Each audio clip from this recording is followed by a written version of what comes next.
Hello friends, ఇవాళ ఎపిసోడ్లో అయితే మా భార్యలు కడుపుతో ఉన్నారు కాబట్టి వాళ్ళని మెట్లు ఎక్కించడం కరెక్ట్ కాదు కాబట్టి మీ రూమ్స్ ఇవ్వాలి అని చెప్పేసి అపర్ణాదేవి సుభాష్ వాళ్ళేమో రాజ్ కావ్య వాళ్ళ రూమ్ని, ప్రకాశ్ ధనలక్ష్మి వాళ్ళేమో కళ్యాణ్ అప్పు వాళ్ళ రూమ్ని అయితే అడుగుతారనమాట. ఇంకా ఇంతలోనే ఇందిరాదేవి అయితే వచ్చి ఏంటి సంగతి అని చెప్పేసి అడగగానే ఇక ఇందిరాదేవికి అయితే అసలు విషయం అయితే చెప్తారు. ఇక అంతా విన్న ఇందిరాదేవి అయితే రాజు ఏది చెప్తే అదే కరెక్ట్, అలానే చేయండి అని చెప్పేసి అంటది. ఇక అపర్ణాదేవి సుభాష్ ప్రకాశం ధాన్యలక్ష్మి అయితే అదేంటి పెద్దదానివై ఉండి నువ్వు కూడా రాజుకి సపోర్ట్ చేస్తావు, మాకు మోకాలు నొప్పులు పైకి కిందికి దిగడం కష్టం అని చెప్పేసి మా తరపున మాట్లాడు అని చెప్పేసి అంటారనమాట.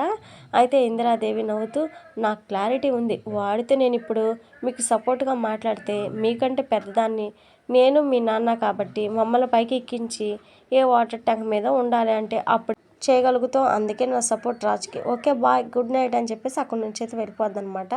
ఇక కావ్య అప్పు ఇద్దరైతే నవ్వుకుంటూ ఉంటారు. ఇక మిగిలిన వాళ్ళైతే ఇందిరాదేవిని ఆగమని పిలిచినా కానీ ఆవిడ మాత్రం ఆగకుండా వెళ్ళిపోతూ ఉంటుంది అనమాట.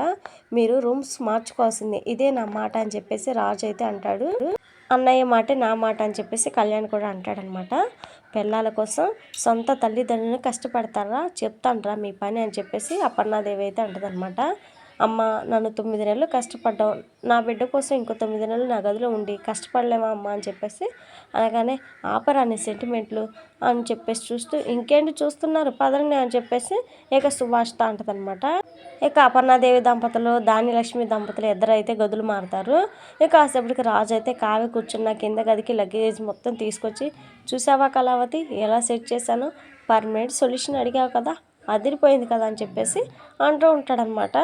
నా వల్ల అత్తయ్య వాళ్ళకి ఈ వయసులో కష్టం పాపం అని చెప్పేసి కావ్య అయితే అనగానే చూడు కళావతి, అవ్వ కావాలి బువ్వ కావాలంటే అవ్వదు, కొన్నిసార్లు తప్పదు, వాటి గురించి ఆలోచించకుండా ముందు ఈ రూమ్ ఎలా ఉందో చెప్పు అని చెప్పేసి రాజు అయితే అడుగుతాడనమాట.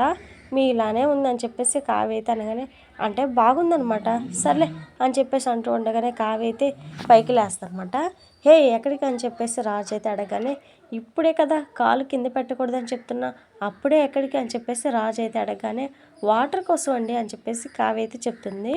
వాటర్నే ఎక్కడికి తీసుకొని వస్తా, కూర్చో, కాలు పైకి పెట్టు, కాళ్ళు కింద పెట్టి పనిచేసినా ఊరుకొని చెప్తున్నా అర్థమైందా అని చెప్పేసి వార్నింగ్ ఇచ్చి మరీ వెళ్తాడనమాట రాజు. ఇక కావ్య అయితే ఈ మనిషికి కోపం వచ్చినా ప్రేమ వచ్చినా అస్సలు తట్టుకోలేను అని చెప్పేసి నవ్వుకుంటూ ఉంటుంది. ఇక తర్వాత రోజు 9 అయినా కానీ తినడానికి నాకేం తీసుకురాలేదని చెప్పేసి కావ్య అయితే మాట ఇవ్వడం కాదు ఏదైనా చేసి చూపించాలని చెప్పేసి అంటూ ఉంటుంది అనమాట. ఇక రాజు అయితే ఇప్పుడే నీకోసం టీ పెట్టుకొని తెస్తాను, నువ్వు మాత్రం కథలకు పనులు చేయకు అని చెప్పేసి కిచెన్లోకి అయితే వెళ్తాడనమాట. కిచెన్లో తనని ఎవరు గుర్తుపట్టకుండా ఉండాలని చెప్పేసి ఒక చీరను చుట్టుకుని వెళ్తాడనమాట. ఇక వెనక నుంచి ముసుగు వేసుకొని ఉండడంతోనే ఇంకా అమ్మాయిలాగా కనిపిస్తూ ఉంటాడు రాజు. అయితే అపర్ణాదేవి ధాన్యలక్ష్మి అయితే హాల్లో మాట్లాడుకుంటూ ఉండగానే ఇంతలో ప్రకాశం అయితే వచ్చి ధాన్య కాస్త కాఫీ అయినా ఇవ్వే అని చెప్పేసి అనగానే ఇక ధాన్యలక్ష్మి అపర్ణాదేవి ఇద్దరు కావాలనే ఇక ప్రకాశాన్ని రెచ్చగొట్టి కనీసం భార్యకి కాఫీ కూడా ఇవ్వలేవా అని చెప్పేసి అంటుంది అనమాట. ఇక సరే నేనే కాఫీ తెస్తానని చెప్పేసి వంటగదిలోకి అయితే వెళ్తాడు ప్రకాశం. అయితే కిచెన్లోకి వచ్చేసరికి అమ్మాయిలా ఉన్న రాజుని వెనక నుంచి చూసి ఇదేంటి నా గర్ల్ ఫ్రెండ్ శైలజలా ఉందని చెప్పేసి అనుకుంటాడు అనమాట. ఇక అమ్మో శైలజ నన్ను సర్ప్రైజ్ చేయడానికి నువ్వు అన్నట్లుగానే మా ఇంటికి వచ్చేసావా శైలజ అని చెప్పేసి అనుకుంటూ వెనక్కి తిరిగి ధాన్యం ఎక్కడ చూస్తుందో అని చెప్పేసి చూస్తూ ఉంటాడు. ఇక అప్పుడు ధాన్యం అయితే అపర్ణాదేవితో మాట్లాడుతూ ఉండగానే ఈ ఆడవాళ్ళ మాటలు తెమిలేవి కాదులే, శైలజ నా కోసం వచ్చింది కాబట్టి నేను వెనక నుంచి పట్టుకొని తనకి సర్ప్రైజ్ ఇస్తానని చెప్పేసి ఇక రాజుని అయితే వెనక నుంచి పట్టుకొని దొంగ శైలజ అన్నట్లుగానే ఇంట్లోకి వచ్చేసావని చెప్పేసి మురిసిపోతూ ఉంటాడనమాట. ఇక రాజు అయితే ఒక్కసారిగా షాక్ అయిపోతాడు. ఇదేంటి శైలజానా, అమ్మ బాబాయ్ నీళ్ళు ఈ కళ్ళ కూడా ఉన్నాయా అని చెప్పేసి అనుకుంటాడనమాట. ఇక గొంతు మార్చి వదలండి అని చెప్పేసి అంటాడు. గొంతు ఏంటి అలా మారిపోయింది అని చెప్పేసి ప్రకాష్ అనగానే జలుబు చేసిందిలే అని చెప్పేసి రాజు అయితే అంటాడనమాట. నాకు ముద్దు పెడితేనే వదులుతానని చెప్పేసి ప్రకాష్ అయితే రొమాంటిక్గా అడుగుతూ ఉండగానే అది ఇప్పుడల్లా కుదరదు అని చెప్పేసి రాజు అయితే అంటాడు. పెడితేనే వదులుతాను, నా కోసం వచ్చిందని ముద్దు పెట్టలేవా ఏంటి అని చెప్పేసి ప్రకాశం అయితే అంటాడు. బాబాయ్ బాబాయ్ నువ్వు ఎంత రసకరాజావు అనుకోలేదు బాబాయ్ అని చెప్పేసి రాజు అయితే మనసులో అనుకుంటూ ఉంటాడనమాట. ఇక అప్పుడే ప్రకాశం ఏంటి ఇంకా రాలేదని చెప్పేసి అనుకుని ప్రకాశం కోసం వంటగదికి అయితే వస్తుంది అనమాట ధాన్యలక్ష్మి. ఇక వెనక నుండి చూసి ఒక్కసారిగా షాక్ అయిపోతుంది. శైలజ పెట్టు ముద్దు అని చెప్పేసి ప్రకాశం అయితే అంటూ ఉంటాడు. ఏమండి అని చెప్పేసి గట్టిగా అరుస్తుంది అనమాట ధాన్యలక్ష్మి. ఇక ధాన్య అరుపులకు రాజు కూడా వెనక్కి తిరుగుతాడు. ఇక ప్రకాశం అయితే రాజును వదిలేస్తాడు. రే నువ్వా అని చెప్పేసి ప్రకాష్ అనగానే ఏంటి రాజు ఇది అని చెప్పేసి ధాన్యలక్ష్మి అయితే కోపంగా దగ్గరికి వచ్చి శైలజ ఎవరండి అని చెప్పేసి ప్రకాష్ అని అయితే అడుగుతుందనమాట. ముందు వీడి చీర ఎందుకు కట్టుకున్నాడు అడుగు అని చెప్పేసి ప్రకాష్ అయితే అంటాడు.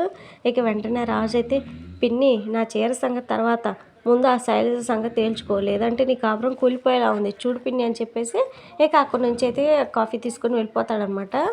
ఇక ధాన్యలక్ష్మి అయితే శైలజ ఎవరండి అని చెప్పేసి అడుగుతూ ఉండగానే ధాన్యానికి మాత్రం చొక్కలు చూపిస్తూ ఉంటాడనమాట ప్రకాష్. ఇక రాజు అయితే దొంగచాటుగా కాఫీ పట్టుకొని గదిలోకి దూరి తలుపు వేయడం కాఫీ అయితే చూస్తానమాట. ఇక కాఫీ అందుకొని ఏంటి ఎవరు చూడకుండా తెచ్చారు ఆ కాఫీ, ఇదేం దొంగచాటు ప్రేమ అండి అని చెప్పేసి అలుగుతుంది అనమాట. ఇది ఫ్రెండ్స్ మరి వాళ్ళ వీడియో. నెక్స్ట్ ఎపిసోడ్ మరి మిస్ అవ్వకుండా చూడాలనుకుంటే ఛానల్ని సబ్స్క్రైబ్ చేసుకొని సపోర్ట్ చేయండి. Thank you friends.